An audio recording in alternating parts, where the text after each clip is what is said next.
I'm Colin.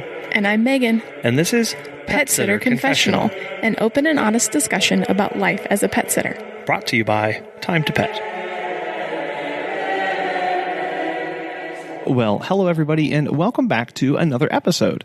Today, we're talking all about holistic pet care and the role that pet sitters play in that team.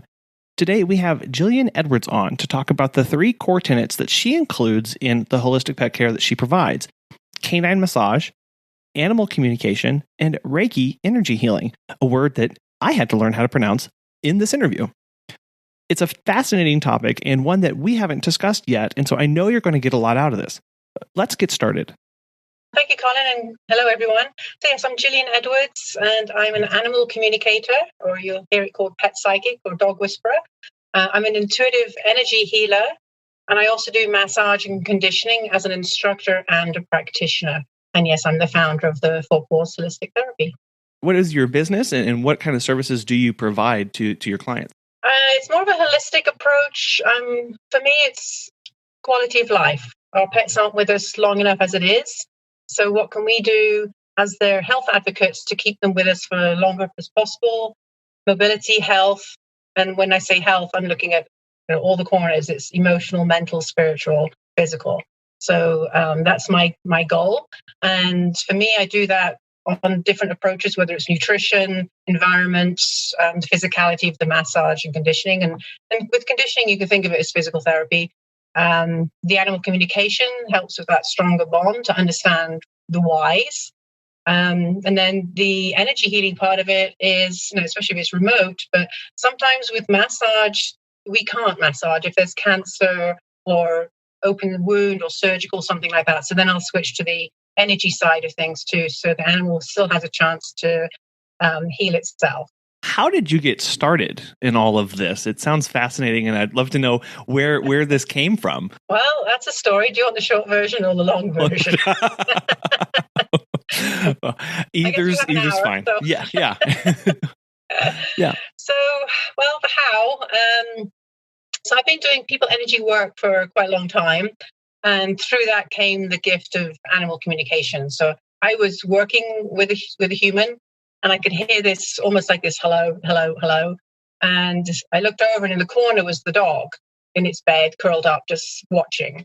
And I didn't think much of it. And I kept working with the human. And I also couldn't stop hearing this sort of hello. And I looked back over the dog, and in my mind, I'm like, "Are you talking to me?" And the dog's like, "Well, hello." So that's when I realized I had either a gift or a curse, and what did I do with that? And I did some research, and there's plenty of communication courses and certifications and stuff. And from there, I learned it's not just, you see Dr. Doolittle or things like that, but there's actually ethics and morals around it. It's just a relationship that you and I would have is very similar to me and the animal kind of thing. Mm-hmm. So that's how the communication started. And then I knew it was time to leave corporate America. And I knew I didn't want to stay in corporate America. So me being the bottom line person that I am, I did Oprah's 1-page passion test. And it came up with animals. Well, duh. So that's kind of, I'm like, okay, so that's kind of how I got into it. So it's animals. So I started doing the research. And obviously, when you think of animals, you think of vets and vet techs and the surgical side of things. And around about this time, I was recovering from back surgery. And the doctor did the excellent job, but it was the physical therapist that got me walking and talking again. And, so kind of like, the vets do the surgery, they do an excellent job, but then what's the aftercare? That sort of made me wonder about, who does do that for animals? And quite frankly, there's not very many of us that do. So a little bit more research, and I found a top-notch accredited school for massage acupressure, and we happened to be an hour away. So I called them up, had lots of questions. Is this a real thing? And is it viable? And having long conversations, they were very patient with me. I decided I needed about a year's worth of time and money to get through all the courses and case studies and clinical trials and stuff like that. 2 days later, I get a year's severance from work. I'm like, okay. I called the school, and the school said, "We have an opening next week." And I'm like, all right, this is the path I'm on. So that's how I got there. Wow. Yeah. sometimes things fall in your lap and you're like, don't resist. Yeah. Yeah. You talk about doors opening for you and Mhm. just at each step going, okay, well, this is the next path I go. This is the next step that I go through as I There's no keep chance for second guessing or rethinking that one. It was like, yep, door open, let's go. Yeah. Now, you mentioned that whenever you went to that school, you had some questions for them as far as like, is this real? What does this do for you? What was that education as far as learning about those procedures like for you? And do you feel like you have to still educate a lot of people about what you do? Yes. When I tell people I massage a dog, the chances are I'll get the eye roll. Well, I massage my dog all the time. Well, you pet your dog. Yeah, right. I use different intents, techniques, pressures. It's almost like human massage. You go there and do you want a sports massage? Do you want a hot stone massage? Shiatsu massage. I mean, there's different things to treat different things. And it's not like your massage therapist is petting you. They're working out the knots and the kinks and they're stretching the ligaments and things like that. So yes, you pet your dog and I heal your dog. That's the difference. So the school is vet accredited. They check the curriculum, the exams and stuff like that.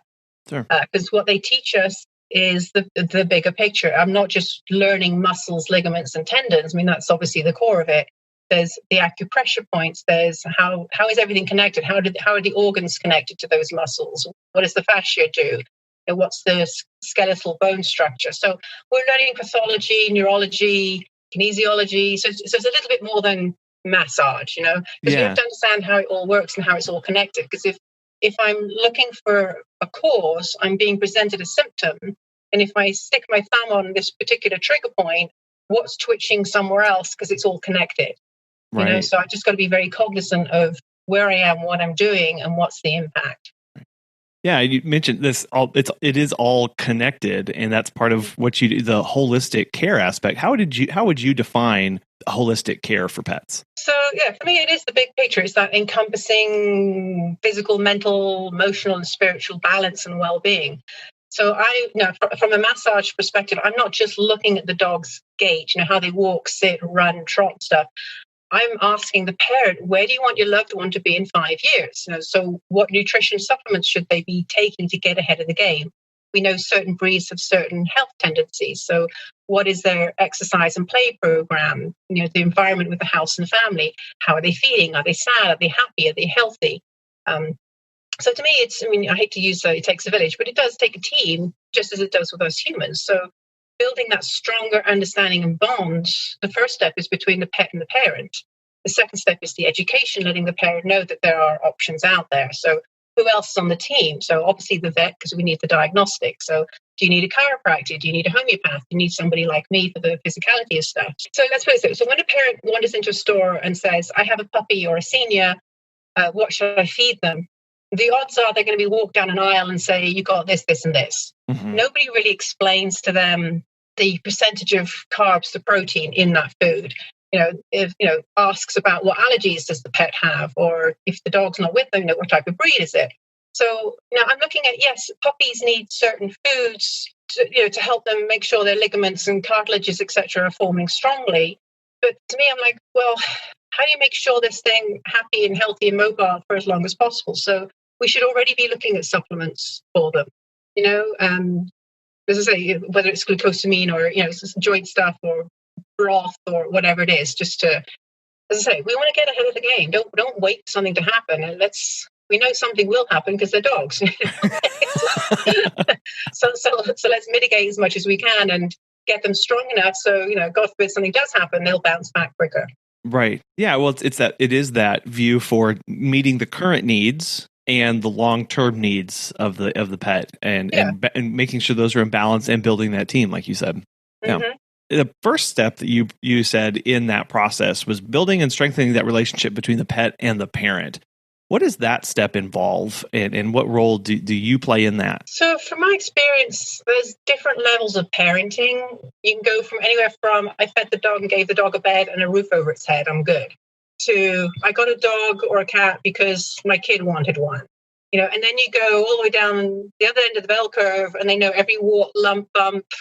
They're calling the vet every week. They know everything that's going on. So I'm dealing with different levels. So again, it's always educational. You have to also be understanding of, where does the pet fit in? Is it, oh yeah, the dog, or, is the dog the child? And then we had a child and now the dog's further down the totem pole. And so it's the education part of it. It's, have you noticed the dog? I mean, we're all, we want to make sure everybody's gone to the doctor, everybody's done their homework, clothes are clean, all that kind of stuff. But sometimes we forget the dog until it's limping and you're like, oh, that's in my face, I can't not see that. But to me, by the time the dog is limping, it's down the road because it's hidden it for a while. I like to get in when they're puppies and start the education right then and there. It's like, this is like your child. You want your child to grow up, go out into the world with as much knowledge and safety as possible. Well, it's the same with the pets. The pets are so dependent on us.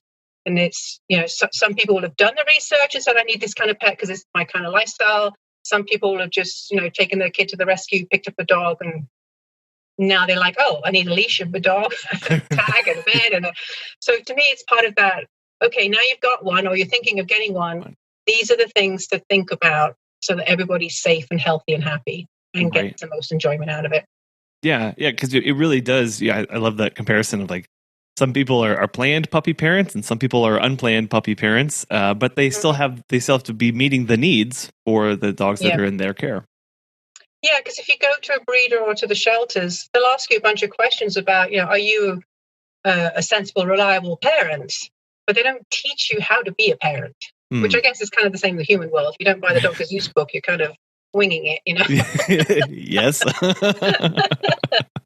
I guess even with the book, you're winging it, but yeah. Yeah. But there's people like me that we're doing the research all the time because things are changing. So parents don't have time for that. So it's up to us to say, hey, this is a new thing that's out there, or I've seen this and it works, or have you considered something like that, and so on. I mean, it's like when you got a high-end champion agility dog or something like that, and they're about to retire. Well, do you want them just to hang out in the garden, or do you want to switch and start teaching them nose work? So I mean, it's things like that I can help to say, let's keep the brain acts like a muscle. So let's physically they can't run around, but maybe mentally we can still keep them going. Yeah. So it's that type of education to let, and it's it's a fun game between kids, parents, and dogs. The nose work, and it's becoming a big thing. They're going to have leagues and competitions with it soon. So. Oh wow! Where can people go to find more information about that if they haven't heard about it or want to learn more? Yeah, there's a Facebook group. There's a national organization on the website. Thank God for Google, but you can look up your local area. Some dog trainers are now teaching it. You can take classes on it and stuff. So yeah, I mean, we're used to nose work being you go to the airport and you see the sniffer dogs. Yeah, you see them on TV looking for bombs and things like that. This is more for us. So they're looking for their favorite toy, strawberry, treats, things like that. So it's hidden. It's like hide and seek kind of thing, or it's under boxes for the cognizant trainings and things. So no, that's really cool. And I like in that idea again of at each stage of the dog's life, there is variation in the care to meet their needs and the role that we can play in that. Yeah, they have purpose. They want purpose. So give them a job. Right. I did want to touch back a little bit on the massages that you give and what that process looks like for you. You compared it a little bit to sports medicine versus a more relaxing massage. What does that look like in giving a dog those kind of massages, and what kind of varieties are there? Yeah, so at the school we do different levels, anything from therapeutic, active to senior. If you know all the different techniques, basically when you come across a dog, you can tailor what you're doing for that specific dog. So let's start with that, with the if you know everything kind of thing. It's kind of like us. When you see a dog, and if you've got a program with a dog, whether it's weekly, monthly, or whatever, if it's on a wellness theme, but things change week to week. So I can come in and the dog's, got some arthritis. So I'll be working to relieve some of the tension around the joint so that they can move. Then the following week I come and it's going to be a different part of the body because they did something, they jumped down awkwardly from the bed or something else happened. So I'm still working on the arthritic joint, but now I've got an injury. So it changes all the time. It could be, seasonal too. It's like here in America, we're about to hit July the 4th. So there's lots of fireworks. It's, where I'm living right now, it's kind of monsoon. You get the hot day and then you get the thunderstorm. So, Right. Depending on what time of day I'm arriving, sometimes the dogs just need to be calm. So then I'm doing more of that therapeutic, soothing type techniques. If I go to a senior dog, they're probably not very active. They're lying around the house all day, either from being old or they're losing the use of their limbs. So then the massage becomes more of a passive exercise, because now I've got to keep those muscles working, even though they're lying around, so it's moving those fluids and toxins and stuff like that. So it really depends on what you're working with. With puppies, the therapeutic one is pretty good because they're just out of their body, hyper, all over the place. So you want to sort of calm them down, and so they can start listening to some of their training words and signals. With athletic dogs, it could be, if you're doing a show dog or you're doing an actual competitive dog, it could be a warm up and a cool down type exercise before and after. So it depends on what you're dealing with as to how you're working with the animal. Sure. For pet sitters and other pet care providers, are these kind of massage techniques something that we could apply without going into training and going to school for them? Are there some basic techniques that we can use or look into? Yes, I'm kind of hesitant because you've got to be certified. And so, one of the classes at the school we do teach is just for you and your pet. It's a very short course so you can learn things, because if you don't know what you're doing, you could cause harm because you don't know where some of the main arteries are, and if you put too much pressure, that kind of stuff. So not to scare people. With a massage, some of the techniques are the same, you just use them differently. So for instance, if I raked my fingers slowly down the rib cage, it's very soothing. If I raked my fingers a little faster up the rib cage, it's very stimulating because I'm working with the diaphragm muscles. I think the easiest and safest thing is doing like mini circles. So using your fingertips, I do like middle of your palm of your hand type mini circles, and just move along the coat and do little circles next to each other. That stimulates some of the nerve endings, because their skin is like the biggest organ and is bringing in all the information from the outside world. And that can be quite soothing for the pets. That's something that you can easily do. There's no pressure involved. You can almost do it absent-mindedly. You're just doing little circles. It's almost soothing for yourself. Sure. And it's something you can do watching TV. They're lying next to you and you just do little circles. So that would be an easy one. Yeah. And what I was trying to get at there was that it is much more than just petting your dog, and you can do actual harm with this if you don't know what you're doing. So to really seek out good advice, proper training for these kind of things, to learn those techniques so you can give the most help, because there is special training required for this. When would you recommend that a pet sitter or a client seek out massage specifically for their pet? Is there some cases where it's an absolute need, or it's just more quality of life overall kind of thing? Sure. And I just want to backtrack a little bit. No pressure is better than any pressure whenever you're touching a dog. So I know sometimes when we're petting a dog, and I'm just going to use this as an example, I'm not pointing fingers, but like uncle or grandpa will come over and like smack the dog. Hey, he's a good boy, Yeah. We don't do that because that's, especially on older dogs, you can really do some harm. So whenever you approach a dog, you always start with hardly any pressure. So, and then work your way up from there. Obviously, a Mastiff can take more than a Dachshund kind of thing. But so I just wanted to point that out. So what can pet sitters look for? To be honest, any time is a good time for a massage because it's really about conditioning. Yeah. Like I say, even athletes, they have regular massages to stay fit and healthy. And like I said before, we're going for that longer quality of life. Well, people's circumstances are different too. I understand that, financially, and especially as this year is kind of a strange year too. So I understand that. But obviously, if you see an animal limping, okay, that's the big clue.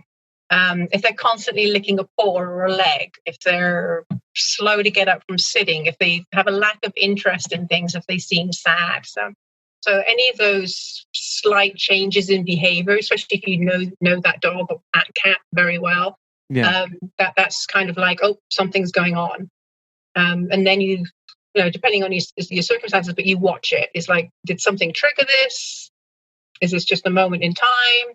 or has this been going on for a week? And then there are obviously certain things you go to the vet for too. It's like, oh, okay, they lick their paw and now it's raw, and right.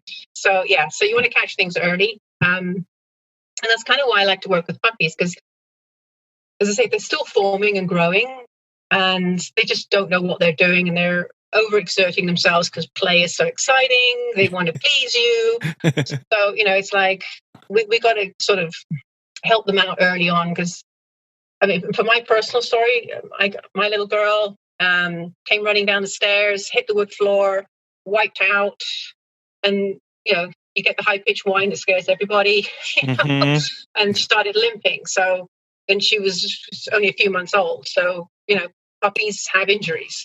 And then they bounce back quicker because they're young. But if you don't get it sorted out, you could have displaced your elbows or something later on, because that joint is now growing differently. So don't ignore the puppy because it's a puppy. Right. And you mentioned at kind of the beginning of that was just paying attention is the biggest thing, right? And being in tune with that. And as pet sitters, we interact with people's pets sometimes more than they do. And so that's a great time to have that conversation of, this is going on, and have you thought about seeking a massage for the dog and going down that road, and just having that conversation, right, is really helps. Yeah, I mean, pet sitters are key, because you don't want anything to happen on your watch, so you're super diligent as to what's going on. You are more observant. You're not necessarily heart connected.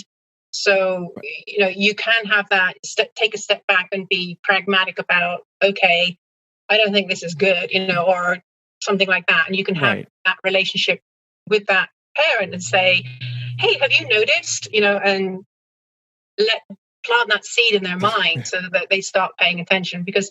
And also from a parent's perspective, we see our animals day in, day out. We don't notice things. Right. Whereas if you're a pet sitter and you're coming in, a couple of times a week or monthly, or it's on vacation, you notice that there's been a change because you haven't seen that pet constantly, So definitely you're the first line of defense in some cases as pet sitters, because you do see the things that get missed. And the key part of that is just communication and starting to have that conversation with them. Yeah. And on that, you've mentioned it at the beginning of you provide animal communication to help with bonding with the pet and its owner. Could you tell us a little bit more about what that process is like and why that is something that you offer? So to me, it's the understanding of the why, and especially if you've got rescues. And if it's an older rescue, you didn't get it straight, from a litter or something like that. There will be behaviors. So if you've got an older dog, you're inheriting something and you don't know why. You don't know why they don't want to go out the door. You don't know why they don't like cars. You don't know why. So sometimes the communication helps you understand past traumas, or you're giving them the wrong food. They don't like the fish. They want the chicken, something like that. So, you'd be surprised. So part of it is having that better understanding, better bonding. And then the animal also realizes that you care enough to ask. That makes them, because they're communicating with us all the time. We're just not listening. So that sort of gives them some relief too. Yeah, and it's just part of that. You've taken on the commitment and the responsibility to be a parent. So go all in, ask them questions, find out what they want, what makes them happy. Are they happy? Are they in pain? Are they ready to cross over? It's just all these types of questions that come up. You wouldn't have a child and just feed it. You're asking, how did your day go? So it's similar with the pets. It's like, were you bored today? Did you enjoy the walk? Was the walk too far? And I think it's, once you understand why a pet is doing a certain something, you can change it. It changes everything. Because I think one of the common phrases that I hear of, well, dealing with a pet is like dealing with a kid that doesn't talk, and you just don't know why. But there are ways to communicate with them that can help you cut through that can help you pinpoint some of these behaviors and actions that you might not fully understand. And that's where you're coming from in that, of going, hey, let's work together on this and just ask. Yes, you can learn behaviors. You can do, go to like Coursera or somewhere like that, one of those online universities, and they'll teach you dog cognition. So that's sort of level one of communications. the dog's cocking its head, or it's looking at you, or it's got its head on your leg. There's those types of communications. I just take it to the next level and say, okay, so you've got your head on my knee. Does that mean you just want to be petted? Are you hungry? Is it time to go out? It's like, you just love me. It's right. Like, so I'm sort of taking it to that next step. And it's, let's say, it just creates that stronger bond.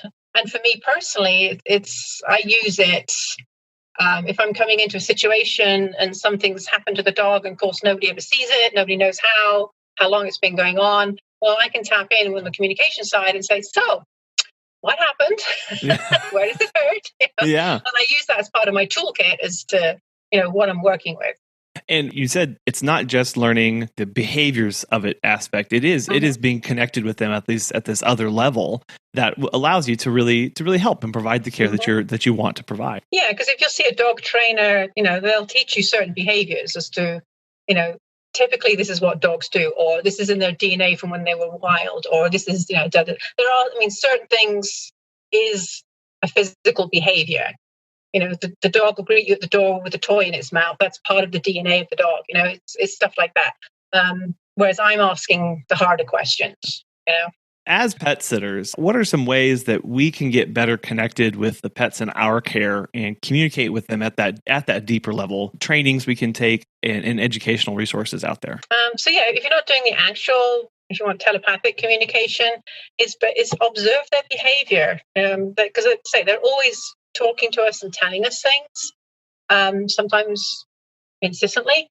If you're not listening. So if you're familiar with your pet, you can determine, what the head tilt means, or if they do want you to follow you somewhere, or as I say, that cognition, behavior communication, that's something you can definitely read up on.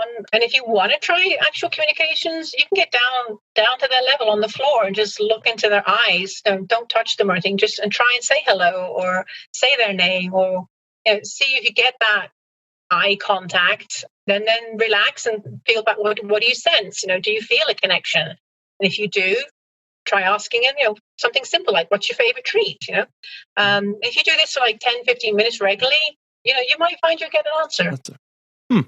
Yeah, just sort of letting go of the left brain and just stare at the dog. See, but it's practice, especially on that sort of telepathic side. It's, because when you first, like me, when I first heard that dog saying hello to me, your second guessing is like, oh my God, I'm crazy. I need more sleep, stuff like that. So, but yeah, after a while, it's your gut and you got to trust it, and you'd be surprised. We all have the capability. We just have to exercise that muscle. And don't overlay yourself onto it. Don't interpret what they're saying. It's their voice, not yours. Have you heard about Time to Pet? Dan from NYC Pooch has this to say. Time to Pet has been a total game changer for us. It's helped us streamline many aspects of our operation, from scheduling and communication to billing and customer management. We actually tested other pet sitting softwares in the past, but these other solutions were clunky and riddled with problems. Everything in Time to Pet has been so well thought out. It's intuitive, feature-rich, and it's always improving. If you are looking for new pet sitting software for your business, give Time to Pet a try. As a listener of Pet Sitter Confessional, you'll get 50% off your first 3 months when you sign up at timetopet.com/confessional. Yeah, and that's fascinating to me, and I love how you phrase that of it's their voice, not yours, and that should really speak to how we try to care for them at all levels. It's their life, right? It's what their needs, and that's where we should be trying to come. It's not how we necessarily want or demand that they respond or act in certain ways. Like they treating them as individuals, and this taking it to a little bit different level of now allowing them to speak for themselves too. Yeah, they're here to teach us, and they teach us a lot if we're open for it. Yeah. And then there's different categories of thought. I mean, some people say it's just a dog. You're going to train it. It's going to do, it's going to go bird hunting, and it's just a dog. And then you've got people like me on the other end of the spectrum that's like, no, it's got a soul and a heart, and it thinks, and it depends on your thought patterns and your belief systems. But for me, I mean, not that I want to overlay and make my dog a child. It's still a dog at the end of the day. Mm-hmm. but it has its own brain. Yeah. And just viewing them in that light, and then say, if that's true, what role, what care can we provide, and how can we get connected at a different level? Yeah.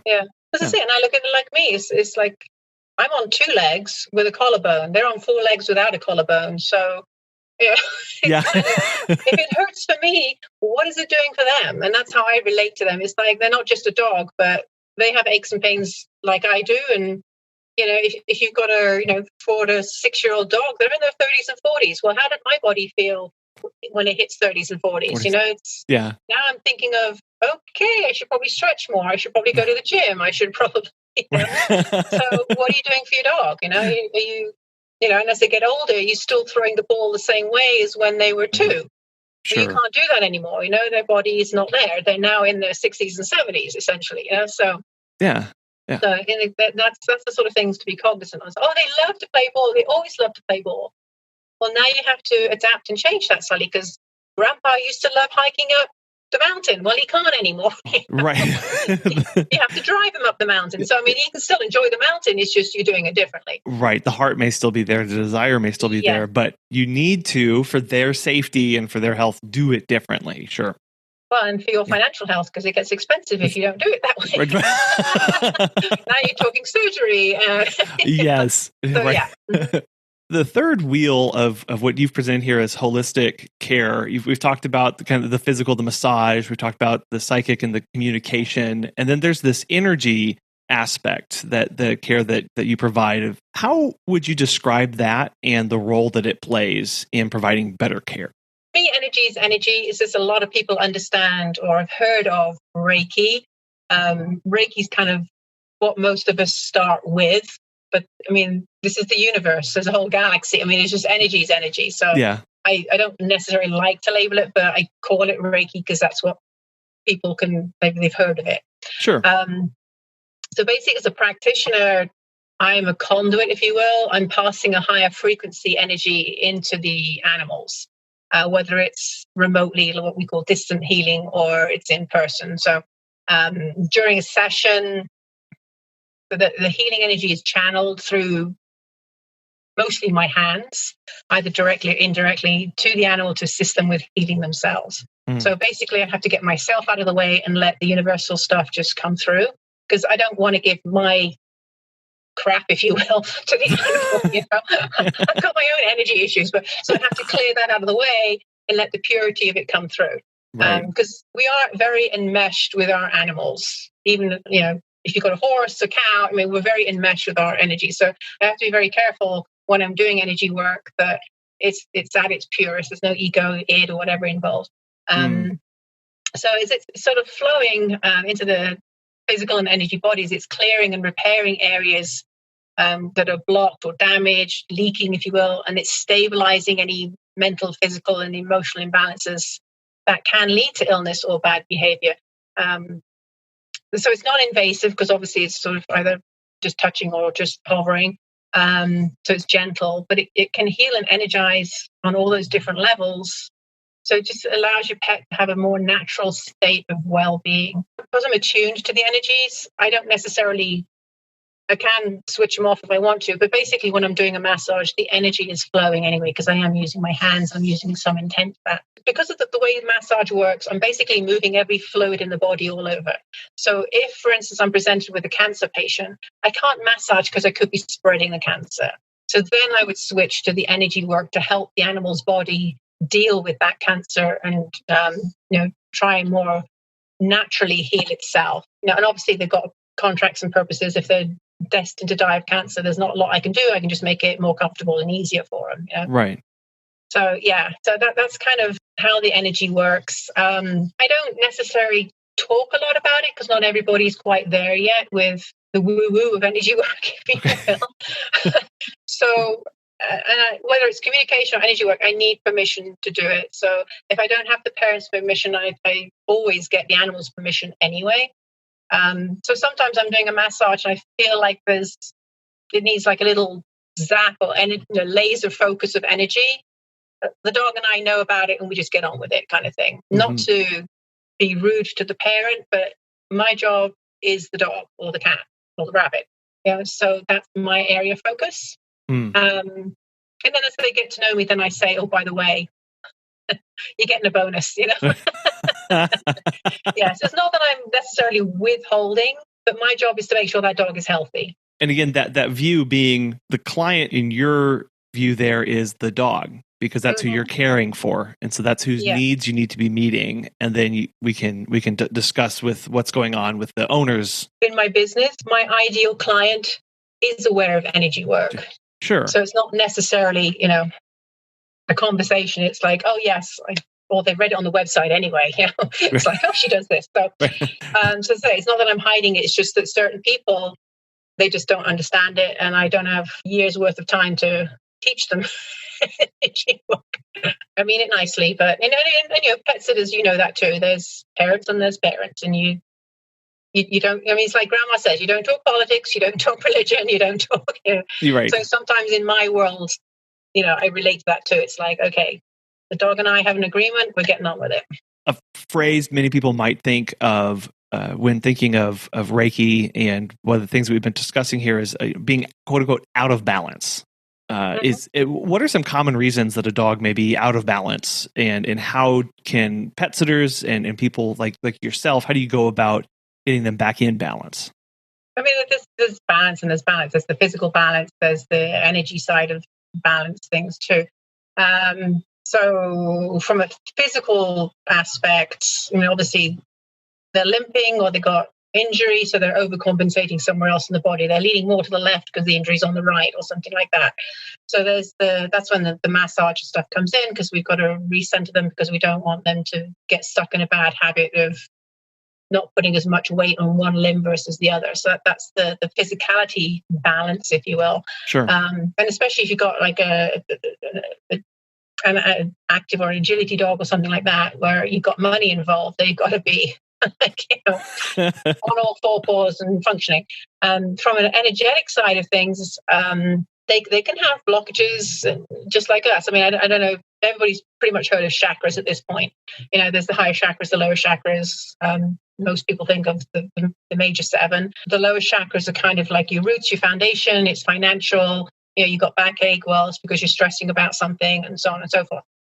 With the animal world, they have the basic same chakra system as us, but like for wild animal, their chakras are going to be more up front because it's survival mode, and they've got to be very aware and whole peripheral and stuff like that. Domestics probably more in the center because they're very loving and unconditional and more heart-centered. So if they're stressed or there's a change in the environment, it's like us. We're in protection mode, so we kind of shrink into ourselves, and then you get things getting stuck. If there's an injury, sometimes the injury can actually block off some of that energy flow. And you can call it chi, because that's what acupressure is working on, or acupuncture is working on.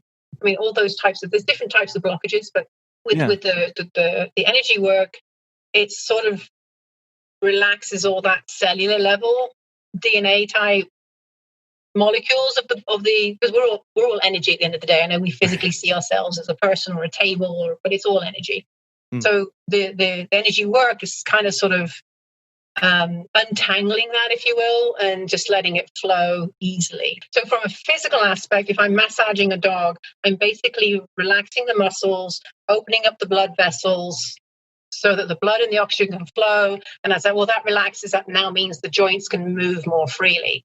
So it's very similar on the energy side. I'm relaxing something over here, which will flow down to the next level, and so on and so forth. And pretty much with us, a lot of the work on the energy side is really at the emotional level, right? Because we're frightened or upset or something has happened to us. Well, that's going to manifest physically somewhere in our body. So, like for me, for stress and stuff, I tend to bottle it up, and then a few months later, I've got an injury. I'm like, oh yeah, that's where it came. I had appendicitis. Well, guess what? It's because I kept all that fear and anger and everything inside of me, and it just had to go somewhere, so it went to my appendix. So I mean, it's that kind of I work at the emotional level a lot with people and animals because it is showing up somewhere in the body. Right. It is this physical manifestation of these energies, of these emotions that are off balance, or maybe had a trauma to them in years past, and now trying to unwind that. And your phrase earlier, I loved it. It says, when we get a dog, we inherit something more than just the dog. We inherit its past. We inherit its behaviors. We inherit these traumas, whether spoken, unspoken, known, or unknown. And now, using these techniques, you start teasing them apart and start addressing them directly. Yeah, I mean, as much as pets are undercover therapists for us, to some degree, we're therapists for them too. We're helping them work through their issues and challenges and fears and stuff. Sure. Yeah, we got to help the helper sometimes too, right? That's right. Yeah. Put the oxygen mask on yourself first. Exactly. Right. Not that we're flying right now. Nobody's flying right now. I have to start changing our metaphors. Yeah, right. Let's go with a cup of tea. Fill out the cup first. Yeah, there you go. One of the things that you mentioned that can throw a dog out of balance in all three of those big areas that you mentioned was change in environment or big changes in them. And that's pretty common in pet care. If the dog's being dropped off at somebody's home or a kennel or meeting somebody new to go on a walk. So what are some ways that we can help those dogs in those scenarios to help them calm down or be less anxious over time as a pet sitter?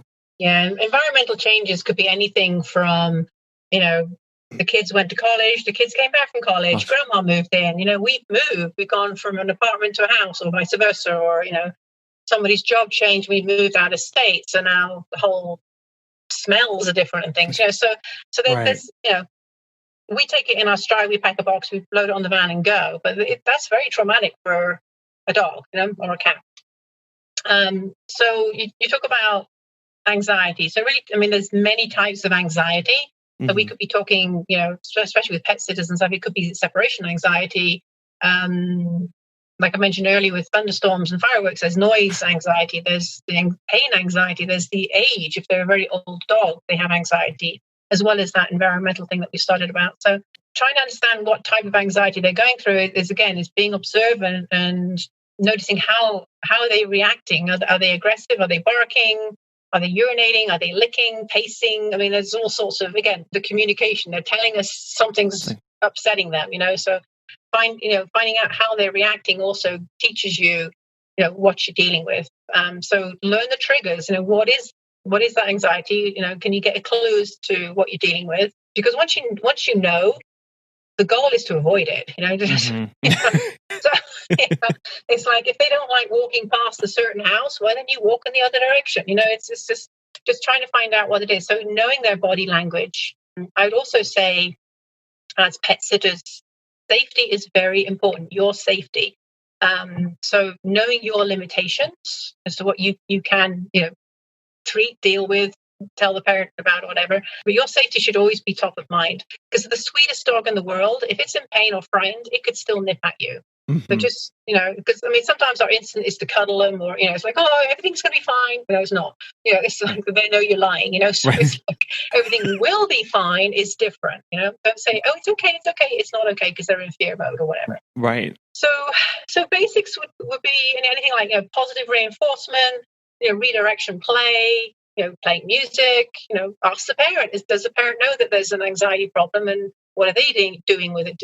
Have you seen a dog trainer? Has the trainer taught them some techniques that you also should be doing to be consistent and reinforce, So yeah, again, it's communication, ask, and observation. That's pretty much key for everything.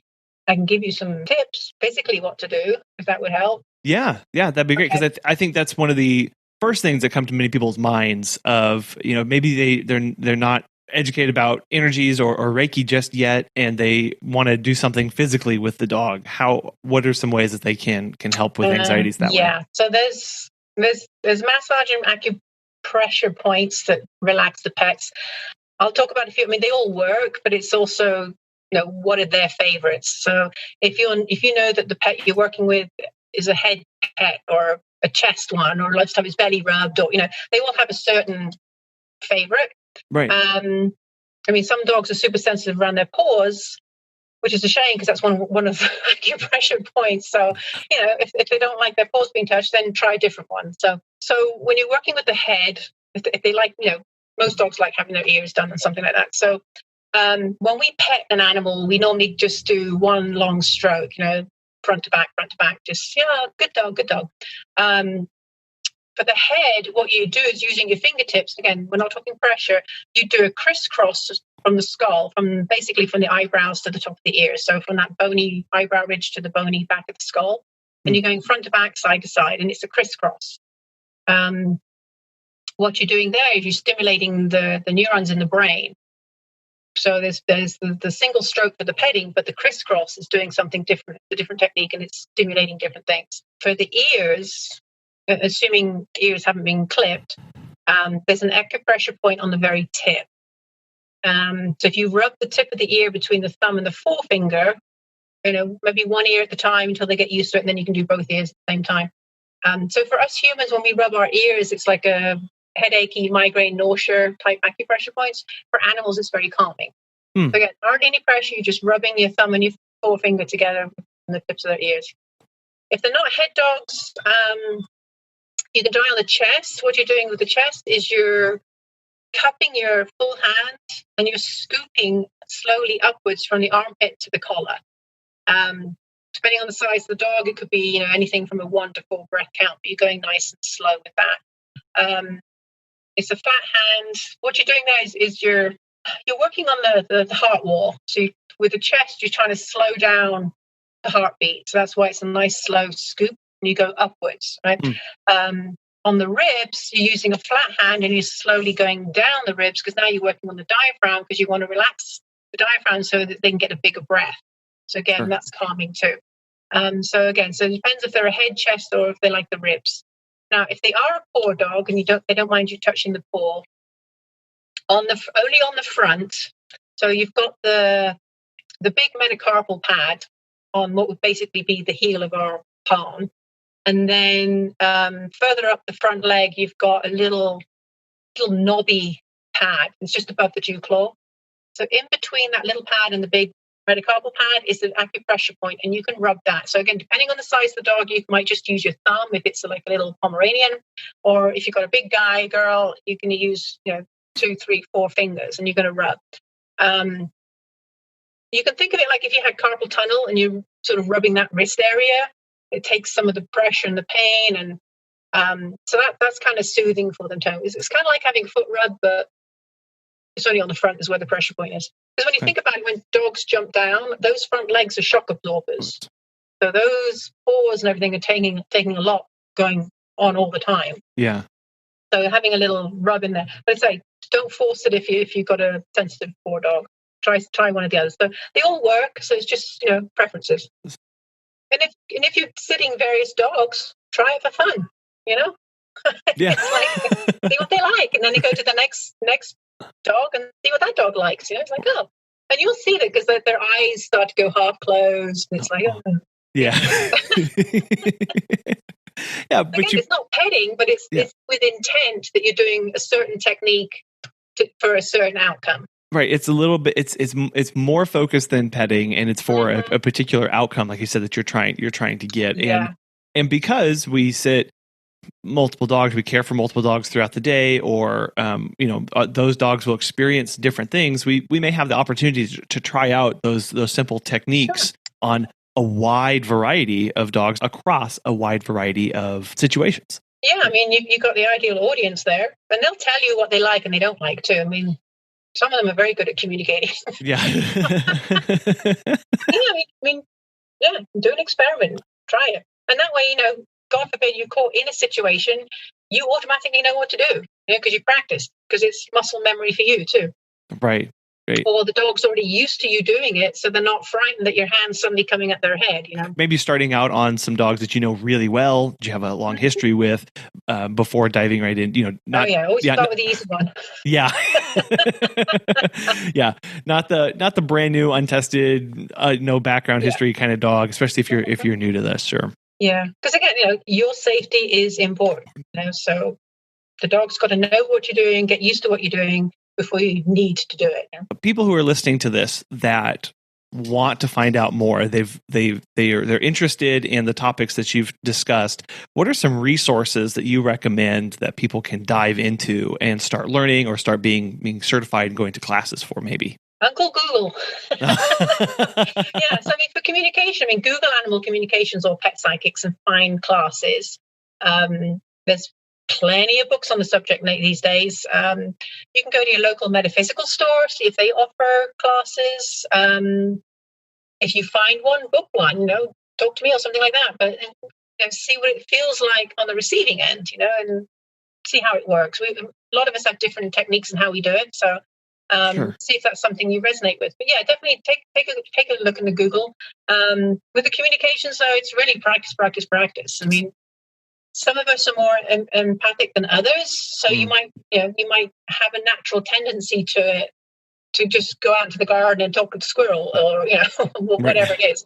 I find with the younger generations, they have less baggage than us older generations. And I mean that politely because I'm I'm not a younger generation. So they have less noise in their head, and they may be more open to that type of thing. Same thing if you want to do energy work. Google if there's a Reiki Master teacher out there that's doing classes and stuff like that. Because with the energy work, you need to be attuned. That's something you do need to find somebody that can do it for you. It's not something you're going to read a book and say, oh yeah, well the book says I put my hand here. Well, yeah, but you actually need the actual energy part of it, So, right. Yeah. So again, just sort of, the metaphysical store, Google it. We're not doing fairs anymore, but yeah, that's the sort of places that you'd find those. It's not just Reiki. There's a lot of different energy. There's the healing touch. There's different forms, different types of energy. It's just that Reiki is the more popular one and easily to be found. And then if you want to do the massage and the acupressure, well, I'm going to recommend the Rocky Mountain School of Animal Acupressure and Massage. They have online courses as well as classrooms.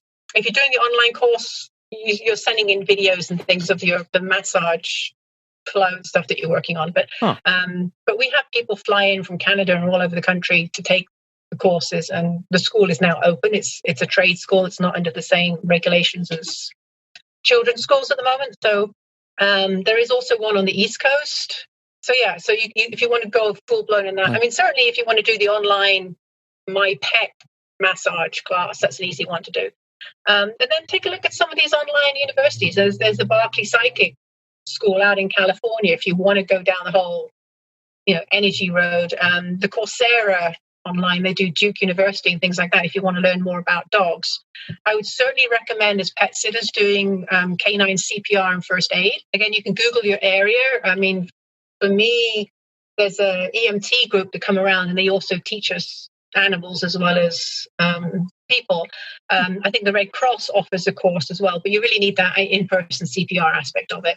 Yeah. That's something I would recommend as a pet sitter to definitely have in your arsenal of, we don't want to use it, but it's good to know. Because a lot of dogs are getting bloat now and stuff like that because people are buying these raised dog feeders and things, which is not necessarily good for certain breeds. So you need to have some first aid awareness if you're out walking the dog and they cut themselves, they get stung, they have allergies, So that's definitely something I would start with. Yeah. And go from there. The services you offer and the way you view this, we have to be meeting these physical needs as well as these energy and these communication needs. So all those are open for exploration as pet sitters and should be pursued if there's an interest, and see how that can impact maybe the business or the services that we offer, or just helping us provide better services at the end of the day. Yeah, and as pet sitters, hopefully on the fridge door somewhere is the ER, hospital ER, pet ER, whatever it is, the vet and stuff like that. So, because there's, I'm not a vet. I'm talking about certain things, but at the end of the day, sometimes you need to go to the vet. Right? Yeah. If you've got a snake bite, you're going to the vet. You're not coming to me. Right. So that's have that in your speed dial, whatever it is. So yeah, that's that. You're right. That is just part of it too. Is sometimes you're going to the ER. That just is part of it. It's unavoidable because dogs are dogs. Yep. Yeah. Well, Gillian, thank you so much for coming on today. This has been a fascinating conversation around a very interesting topic that I don't think a lot of people really think about. when they think of dog's hair. So yeah, who knew? Yeah, it is a thing. And so I know I've learned so much, and we've only really scratched the surface of this. There's so much more. So if people are interested and want to get in touch with you and see what kind of work that you do and follow along, how can they best do that? Yeah, so it's Four Paws Holistic Therapy. You can go to my website. I'm offering free 20-minute consultations at the moment. So, if you have questions, behaviors, and things like that. Facebook, it's my name / Gillian Edwards. I'm on Instagram. I'm on LinkedIn. So, yeah, you can find me different ways. You can text me. Just bear in mind I'm in Mountain Time. That's 303-396-5209. Or email Gillian@fourpawsholistictherapy.com. Very good. And I'll have links to all that in the show notes. People can easily click on those and get in touch with you. So again, it's been a real pleasure, Gillian. Thank you so much for coming on. Well, thank you, Colin. I appreciate it. The world of pet care is a big one, but there are small things that we can do every single day to make their lives better, from simple massages during the time that we have with them to diving deep into Reiki energy, if that's something that you're interested in, are all things that we can do to help improve not only our services and the care that we give, but the quality of life for the pets around us. We do want to thank Time to Pet for making this show possible. And if you're interested in supporting the show directly, you can head on over to our Patreon to find ways there. There'll be a link for that in our show notes. Megan and I want to thank you so much for taking the time out of your day to listen to us and share our episodes and all of the wonderful things that you do. Thank you.